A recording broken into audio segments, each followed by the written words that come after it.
Hey everybody, racism in USA! Yeah, it's a myth. Well, the FBI bought the story completely. They've done nothing to arrest the people who are burning police stations or tearing down monuments of George Washington. But the FBI sent 15 agents to Alabama to investigate the noose. And after days of investigation, they discovered the noose was in fact a rope with a loop used by work crews to pull down a garage door. One of these nooses was present in every garage at Talladega.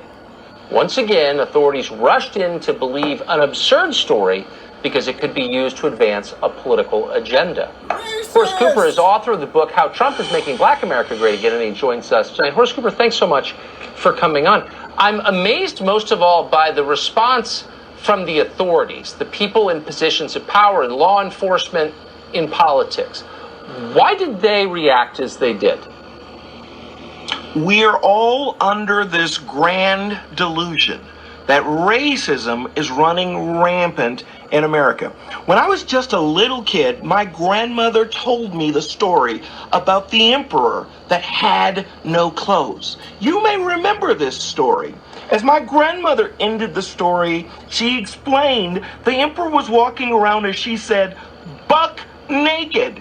And finally, a little kid said what everyone saw, knew to be true, but was denying.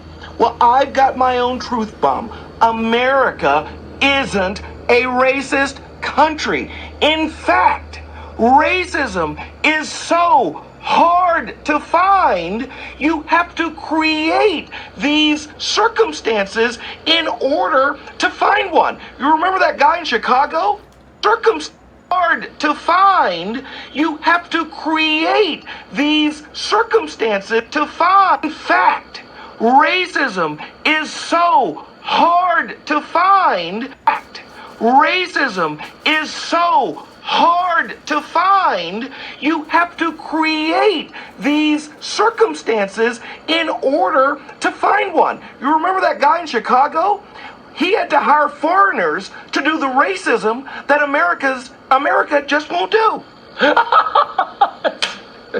We covered the Jussie Smollett story for a month, and I never used that line. I wish I'd... That's so good. But why? And I think you're absolutely right, and I think most Americans, no matter who they vote for, understand really that you're telling the truth. So the question is, why do they keep telling us this if it's not true? What's the point?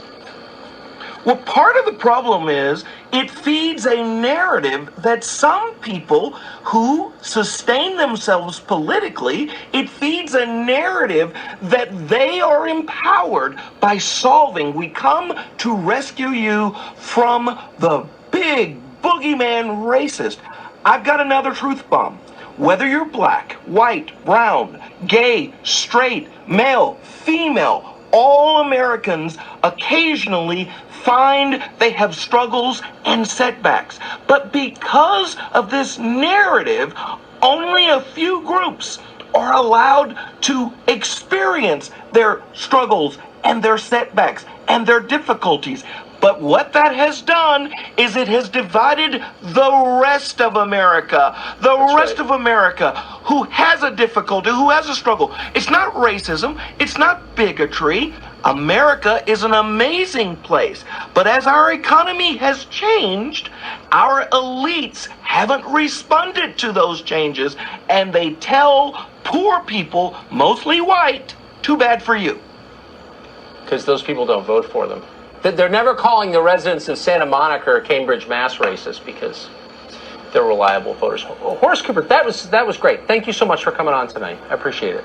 Power over Thank truth, you. right? We're all racist. We're horrible. Yeah, go racism. If you think America's racist, you are a liar. Projection is confession. Hashtag posted everywhere. Don't call me racist. If you say it, you probably are. Because I know I'm not.